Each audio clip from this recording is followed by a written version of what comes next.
Alors bonjour tout le monde, bonsoir tout le monde. Donc, nous allons continuer notre étude de Masechet Brachot. Nous sommes arrivés au Daf Zayin Amoud Aleph, à page 7a.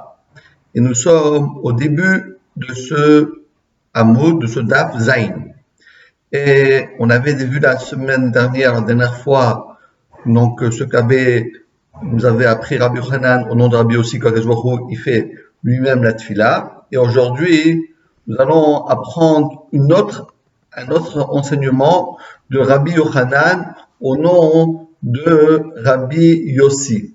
Donc rappelez-vous, Rabbi Yossi était donc fait partie, c'était le chaver de Rabbi Shimon Bar Yochai. Alors qu'est-ce qu'on va apprendre aujourd'hui? La chose suivante.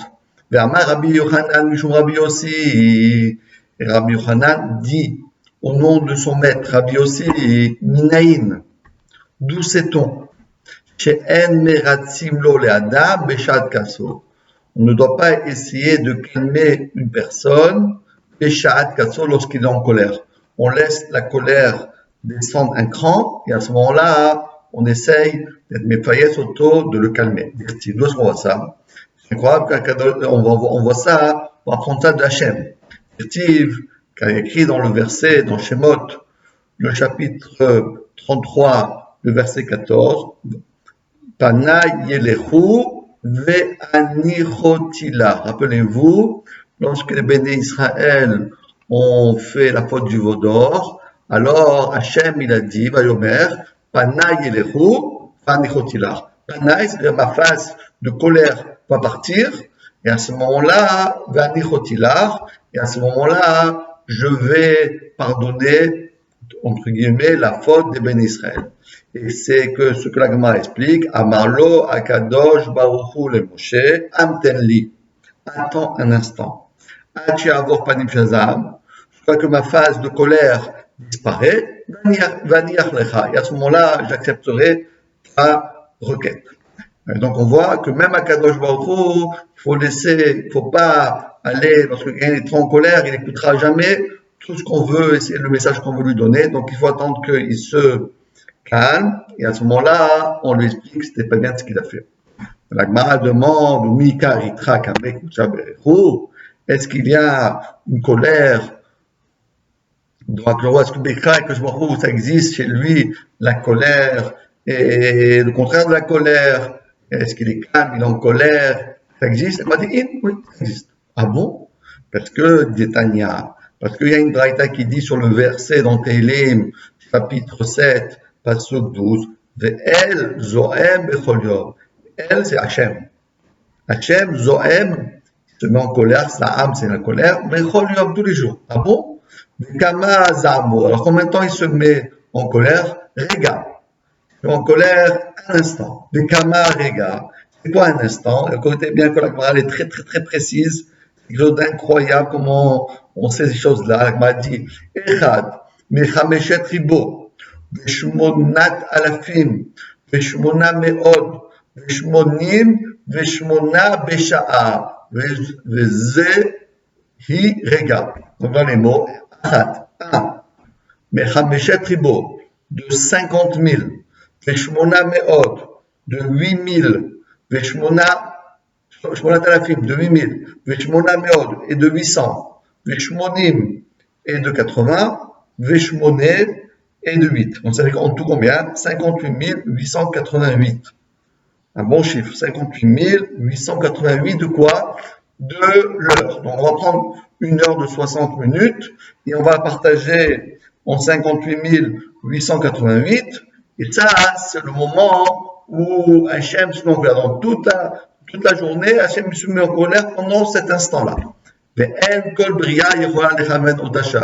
personne ne peut arriver à calculer exactement l'instant où Hachem se met en colère. C'est tellement minime, tellement restreint, tellement petit que c'est impossible. Sauf le Racha Bilam, parce qu'il est écrit dans le Sefer Bamidbar, le chapitre 27, Pasuk 16, Yodea Da'at Elyon. Et lui, Bilam, il connaissait le da'at, la connaissance créateur Elion d'Hachem qui est Elion, qui est Gavoa, qui est suprême. C'est vrai qu'il connaissait le date d'Hachem. Est-ce que déjà, il comprenait pas ce que voulait dire son ânesse. Et tu veux me dire qu'il connaissait le da'at, la connaissance d'Hachem? Qu'est-ce qu'il connaissait? Il connaissait rien du tout. Et là, Melamed, la seule chose qu'il avait, Bilam, de supérieur par rapport à tous les humains, Yodea lechaven otasha'a shakadosh baruchu ou koes. Il savait calculer, donc il savait partager l'heure en 58 888, et il partageait cette heure, là, il savait exactement à quel moment il fallait maudire le peuple d'Israël. C'est ce que dit le Navi, le prophète Micha, dans le chapitre 6, pasuk 5 d'Israël. Ami, c'est l'Haftara qu'on dit lorsque le parachat de Balak. Ami, mon peuple, Zechorna, rappelle-toi toujours, Mayahatz Balak Melech Moab. Qu'est-ce qu'il a comploté, quel complot a voulu faire Balak, le roi de Moab.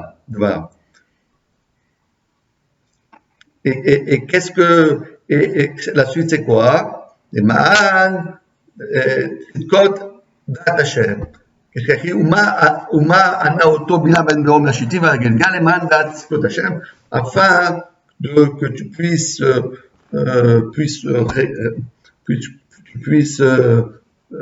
raconter la Tkot d'Hachem, la droiture d'Hachem. Ça veut dire quoi? Il m'a dit, Amar Rabbi Lazar, Amar Lamakosh Baruch Israël, Néou, sachez, Kama Tzidkot, combien de tzedaka Atziti Machem, je fais avec vous. Je me suis jamais mis en colère. Alors que Bilam, pendant cette période, il a toujours cherché de calculer ce moment-là pour pouvoir les maudire. Et Hachem, il a décidé pendant cette période de ne jamais se mettre en colère. Et il m'allait Kasti, parce que si jamais Hachem s'était mis en colère, nous n'ishtem ni sonéem chez l'Israël, Sarid Palit. Chazve Shalom, il aurait resté sonéem des ennemis d'Israël, ça veut dire d'Israël, même pas Sarid Palit, il n'y aurait même pas un juif qui aurait resté Chazve Shalom. Vaïnou de Kamar, les Bilam, les Balak. Et c'est exactement la discussion qu'il y avait entre Balak et Bilam. Balak s'est étonné, mais pourquoi tu ne les maudis pas? Et qu'est-ce qu'a répondu Bilam? Maïkov lo kavael, maïzom lo zam Hashem. Il dit, bon, comment veux-tu que je puisse les maudire puisque Hashem lui-même ne se met jamais pas en colère? Si je me mets en colère, je ne peux rien faire. Mais la mère, c'est kol otan yamim lo zam Hashem. On voit d'ici que pendant toute cette période, Hachem ne s'était jamais mis en colère. Et la Gemara demande, mais Kama Zamorega, et combien de temps ça dure cette colère? Ça dure Rega. C'est quoi Rega? Combien? Amar Itima, Amar Ravavin, Vitima Rav Avina, pas Ravavin Avina, Rega Kememre. Le temps de dire Rega. Et au Menalan de Rega Ratar. Et d'où est-ce que je sais que ça dure un instant? Shneimar, qui Rega Be'apo Cheim Bertsono. Donc on voit bien que ça dure le temps de dire Rega. Bilbaïtema, Rabbi Kimat Rega Adiabozam. Cache-toi jusqu'à la couleur d'Hachem se disperse, s'annule. Donc là, on voit, souvent déjà demande, mais alors si c'est comme ça, il aurait pu faire pendant cet instant de dire Rega, c'est rien, il faut calculer dans le moment de la journée, à ce moment-là précisément, en colère, et ça dure une seconde, une fraction de seconde, comment il peut dire? Soit il dit, il aurait pu dire Kalem. Kalem, ça veut dire détruire. Il demande la Gemara, continue la Gemara, et maintenant, à quel moment de la journée, puisqu'il y a 12 heures dans la journée, à quel moment de la journée il se met en colère? Amar, Abaye, on ne peut pas savoir exactement, on connaît un laps de temps, Be'anart, la Tchae, Kamaita. Toujours les 3 premières heures de la journée. Qui Chavra, et la Gemara va nous donner même un siman, un signe pour bien savoir à quel moment des 3 premières heures de la journée, Hachem se met en colère, 58 888 d'une heure, et ça dure Rega. À quel moment-là? Eh bien, il faut prendre tout simplement un coq. On prend un coq à côté de nous et on va voir sa crête. Qui rivra karbalta de tarnegolta vekae achad kara. Lorsque la crête du coq devient blanche et le coq est sur un pied. Mais c'est toute la journée que des fois, pendant toute la journée, la crête du coq, elle devient blanche et le coq est sur un pied. Non, on dit non, c'est pas pareil. Kolchata, itle, shuriake, sumke. Aishata, letle, shuriake, sumke.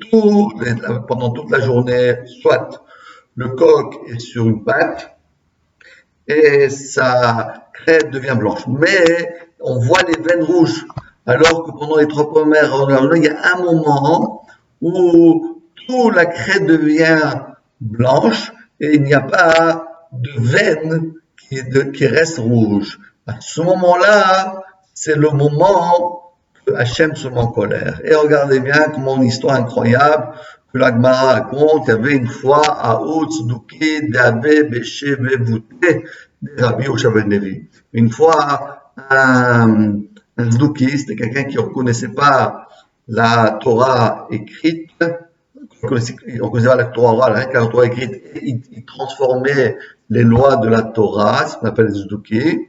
Il habitait à côté de Rabbi Yosha ben Levi. Veka, Vave, Avaka, Metzayarle, Tuva, Bekrae. Médecin, autre chose, il posait des questions, il mettait en colère Rabbi Yosha ben Levi, il n'en pouvait plus. Le Mahad, il dit bon, alors on va le liquider. Le Matrad, un jour, Chacal, en Négola. Alors Rabbi Yosha ben Levi, il prit un coq, ben Karel d'Arsa, il l'a mis devant son lit, et il a dit, je regarde, dès que je vais voir que sa crête devient entièrement blanche, je vais me le maudire. Comme il voulait faire Bilam. Savar s'est dit qu'il mata ou shatan altayé. Il a dit Savar, il a pensé qu'il mata ou shatan. Dès qu'arrive le moment où toute la crête devient blanche, donc Hachem se met en colère, altayé, je vais le maudire. Mais qui mata ishata, donc il regardait le coq pendant 3 heures. Et au moment où la crête devenait toute blanche, Rabbi Yosha ben Levi, il s'est assoupi, ils sont dormis. Amar, Shma de là j'apprends, lav orar ara les mevdachi. C'est pas ça, c'est pas comme ça qu'on doit agir, c'est-à-dire, on ne doit pas faire comme ça, maudire les gens avec des coqs, etc. Pourquoi Monsieur écrivera Hamav, Alcool, Maasav. Dieu a pitié de toutes ces créatures et même des Rechaim. Et en plus, écrit, Veketiv, Gamano, Tzadik Lotov. C'est bien pour un Tzadik qu'il demande à Hachem de maudire et de punir un rachat. Qu'est-ce qu'il faut faire alors? Il faut faire la tuila que les Rechaim font tchouva. Tania, on nous a enseigné dans une braïta, Bishme de Rabbi Meir, au nom de Rabbi Meir, Bisha'a, Sha'achama, Zorachat. À quel moment Hachem se met en colère? C'est exactement ce qu'on appelle quand le soleil commence à briller, à savoir au Netzachama. Et tous les rois de l'Est et de l'Ouest, Manichim Kitrehem Beroshem, ils posent leur couronne de leur tête, donc ils enlèvent leur couronne, ou Mishtachavim Lahama, ils se prosternent, Shalom, au soleil. Alors à ce moment-là, Yad Koes Akadosh Baruch Hu. C'est ça le moment où Hachem se met en colère. C'est ça la raison pourquoi Hachem se met en colère. Voilà ce qu'on a appris. Un deuxième enseignement de Rabbi Yochanan au nom de Rabbi Yossi. Le troisième enseignement à Botaï, c'est le suivant. Amar Rabbi Yochanan, Mishum Rabbi Yossi. Et Rabbi Yochanan nous a appris au nom de Rabbi Yossi. Va Mardut Adam Belivo Shel Adam. Lorsque une personne lui-même il fait son bilan personnel, le bilan personnel d'une personne, elle est plus valable et ça l'aide à faire tchouva yoter min kama malkuyot, c'est encore mieux que de nombreuses coups de bastonnade, malcoute, soit des coups de quelqu'un d'autre. Parce que lorsqu'on reçoit des coups de quelqu'un d'autre, on n'accepte pas. Mais si on fait son propre bilan, alors ça va beaucoup plus, c'est plus sincère et on peut mieux faire tchouva. Chez Neymar, comme c'est écrit dans le Sefer Oshéa, un des prophètes, le chapitre 2, le verset 9, Urdefa et me'ahavea, תציגותם. ביקשתם ולא תמצא, ואמרה אלך והשובי אל אישי הראשון, כי טוב לי אז מעתה. Alors, dit le verset, comment on fait tchouva? Elcha ve'ashuva l'isha rishon. Je vais faire tchouva, je vais revenir à l'état initial. Qui tov li az me'ata. C'est tellement mieux avant que maintenant. Voilà comment on fait tchouva, c'est de toujours essayer de se mobiliser et ne pas attendre, chas v'shalom, qu'on reçoit des coups de l'extérieur. C'est exactement ce qui se passe maintenant, les confinements, le corona, Covid-19, on a tout ça, ça y est, on n'a pas besoin de tout ça, on fait tchouva, et tout ça, on jabotai, Bezrat Hashem. Rach Lakish Amar, c'est encore mieux, c'est encore mieux de faire tchouva soi-même, donc une prise de conscience, elle vaut mieux que 100 coups. שנאמר, תחת גערה במבין, מהכל כסיל מאה, dit Michelet, dans le chapitre 17, le Pasuk Yud, תחת גערה, lorsque quelqu'un il crie sur soi-même, c'est-à-dire il se remet en question, le Mévin, pour quelqu'un qui comprend, מהכל כסיל מאה, c'est encore mieux que de frapper le seau, comme la messile, mea, 100 coups. Voilà la deuxième chose que nous avons appris aujourd'hui de Rabbi Yochanan Mishum Rabbi Yossi. Troisième chose, aujourd'hui, Amar Rabbi Yochanan Mishum Rabbi Yossi, toujours le même. Shosha Dvarim Bikesh Moshe Midifne Akadosh Baruch Hu Venatan Lo. Hachem a accepté les trois requêtes que Moshe Rabbeinu a demandé à Hachem. Donc trois choses Moshe Rabbeinu a demandé à Akadosh Baruch Hu Venatan Lo. Comme c'est écrit dans le verset, dans Shemot, le chapitre 33, le pasuk 17, Gam et davar asher dibarta, et c'est ce que tu m'as demandé, j'ai fait. Qu'est-ce qu'il a demandé? Bikesh et tishrei shrina al Israël, natalo. Moshe Rabbeinu a dit, je veux que la shrina, elle réside dans le peuple d'Israël. Hachem, d'accord. Donc, on voit ça, chez Neymar, Ubama yibada, איפה כי מצאתי חן בעיניך, אני ואמרך, הלא בלכתך עמנו. Donc il a dit quoi? בלכתך עמנו, je veux que tu nous accompagnes, que la Shrina est toujours en Israël. Et Hachem dit d'accord, je serai toujours avec vous. Deuxième chose, ביקש שלא תשרה שכינה על עובדי כוכבים. Je veux pas que la Shrina soit sur toutes les personnes qui servent les étoiles, les goyim. Nathan ils auront accepté. Comme c'est écrit dans le pasuk, שנאמר, ונפלנו אני אבעמך, מכל העם אשר על פני האדמה. Que nous, on saura bien distinguer de tous les peuples de la terre. Pourquoi? Parce que chez nous, il y a la Shrina, alors que chez les autres, il n'y a pas de Shrina. Troisième chose, dans cette question très intéressante, Bikesh lo dio drachav shel HaKadosh Baruch Hu. Moshe Rabbeinu dit, je veux comprendre tes chemins, je veux comprendre comment Hachem, comment tu juges le monde, comment tu juges les individus de ce monde-là, ce qu'on appelle le tzaddik vetovlo, le tzaddik veralo, on va voir tout de suite. Maintenant, Jean-Rouge lui a dit, je suis d'accord aussi, chez Nehemar, écrit, montre-moi tes chemins, et Hachem a accepté la requête de Moshe Rabbeinu. Alors, qu'est-ce qu'il a demandé exactement? Alors, il lui a dit, Moshe Rabbeinu a dit, Akadosh Baruch Hu, Ribono shel Olam, maître du monde, Yesh tzadik vetovlo, Vesh tzadik veralo. Comment se fait-il qu'il y a des tzaddik et ils ont le bonheur dans ce monde-là? Il y a des tzaddikim que rien ne va plus. Et l'inverse, Yesh racha vetovlo, il y a des rechaïm qui font tellement de mal, et tovlo, ils ont tout le bien de ce monde-là. Yesh racha veralo. Alors, Hachem lui a répondu. D'après cet avis, Hachem lui a répondu. Et il lui a dit, Amarlo, Moshe, tzadik vetovlo. Pourquoi le tzaddik est tovlo? Parce que tzaddik met tzaddik, parce que le tzaddik fait un tzaddik. Tzaddik veralo, tzaddik met racha.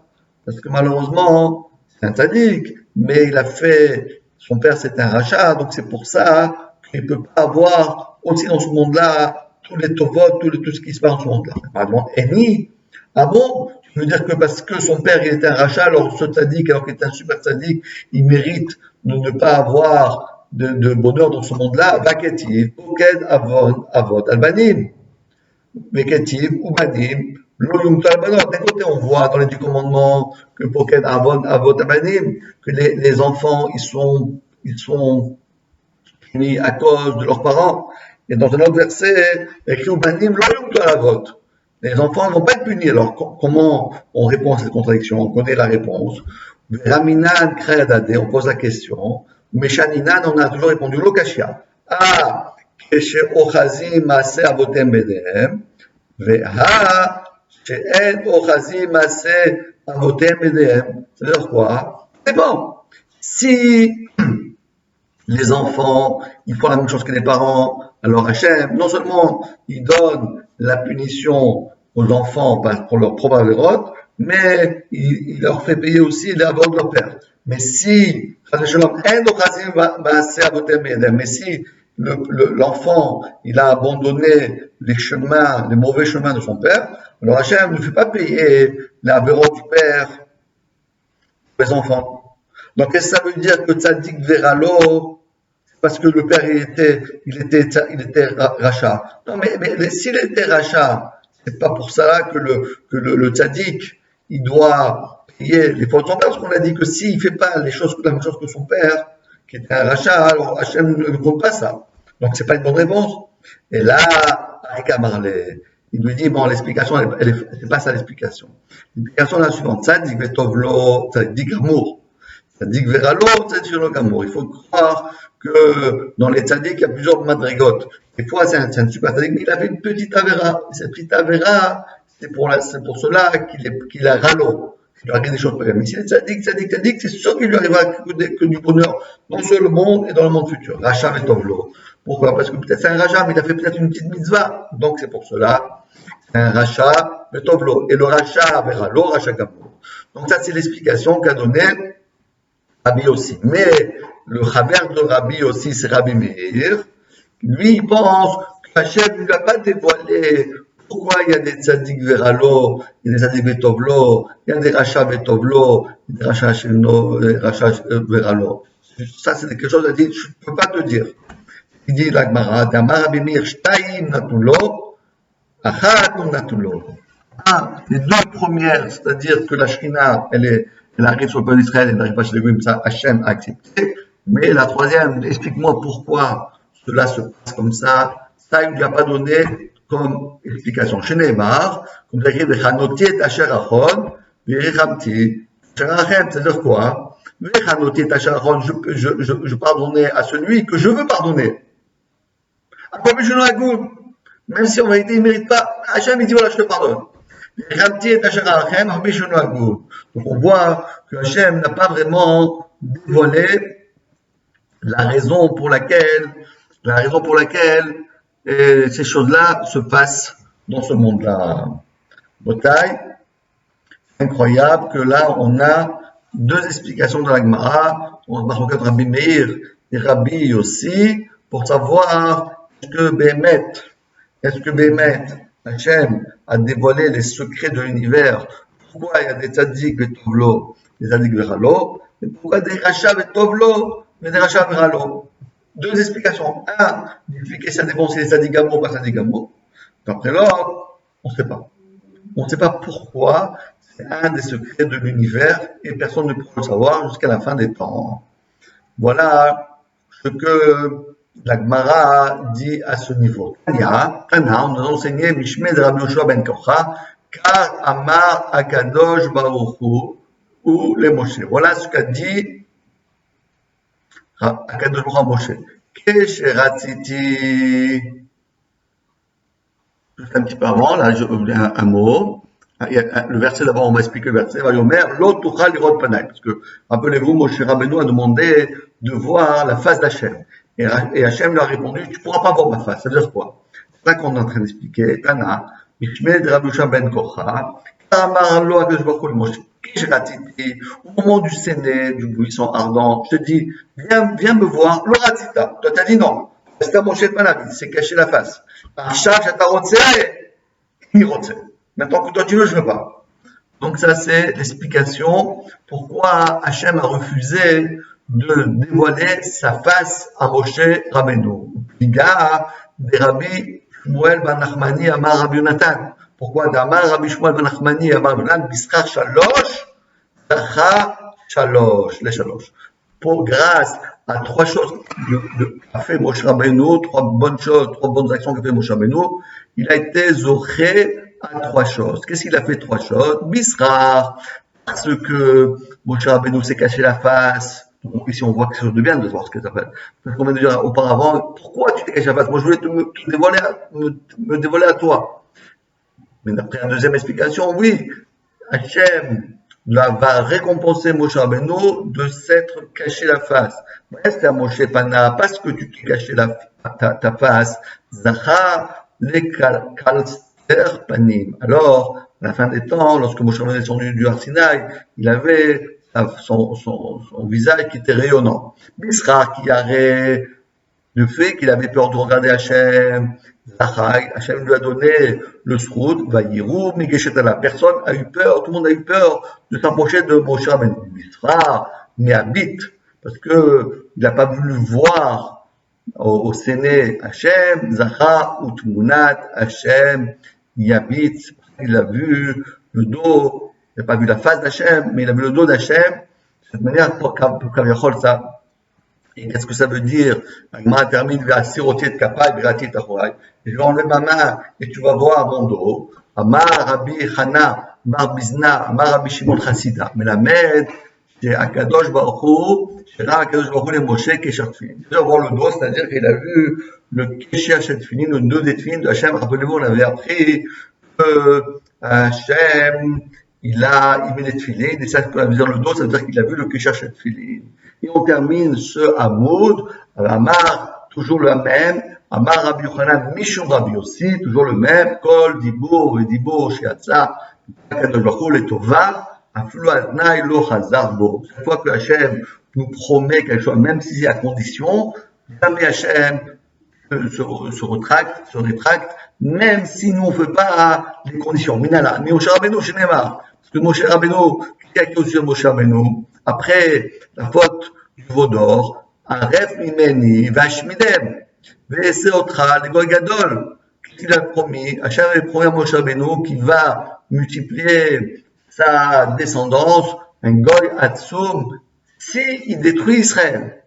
Mais évidemment, ça n'a pas eu lieu. Mais est-ce que Moshe Rabbeinu, il a eu la chance d'avoir un peuple, une descendance nombreuse, la Falga, Deba, Moshe Rachaman, Alé, Dimita, Patle. Bien que Moshe Rabbeinu a demandé Rachamim Hachem, il a annulé la xéra de détruire le peuple d'Israël. Mais quand même, on voit que Moshe Rabbeinu a eu une descendance incroyable. Pourquoi? Parce qu'il a écrit chez Nehemar, dans Divrei Yamim, il a écrit la chose suivante, Bene Moshe, Gershon Belazar, Veayu Bene Moshe, et Veayu Bene Eliezer. Donc il y avait Gershon et Eliezer. Il y avait deux enfants, Moshe, Gershon et Eliezer, deux garçons. Et Eliezer, son nom, ses enfants c'était Rechavia, à Roche, d'accord? Rechavia. Il avait un enfant qui s'appelle Rechavia. Bene Rechavia, Rabou les Malach. Ils ont eu une très grande descendance.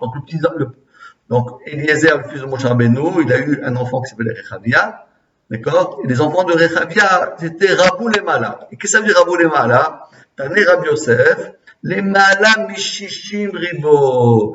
Les enfants, rien que les enfants de cet homme-là, le petit-fils de Moshe Rabbeinu, les enfants de Rechavia, ils étaient plus de 660 myriades. 60 myriades, c'est-à-dire 600 000. D'où est-ce qu'on sait ça? Atia, Rabia. Qu'est-ce va Rabou les mal avec qui va Taou Béné Israël, Parou, Rabou, Ishretou, Rabou Meod. La même chose que Béné Israël, en Égypte, était 600 000. La même chose, il était 600 000 enfants de Moshe Rabbeinu. Voilà, Rabotai, comment se termine ce petit limoud. Et évidemment, on vous souhaite Bezrat Hashem, une bonne semaine Bezrat Hashem avec beaucoup de brachot, beaucoup de tfilot, et qu'Hashem nous donne à tous Bezrat Hashem le srout, le Kabel, le Mashiach Tzidkenu, Bimera, Biamenu, Amen.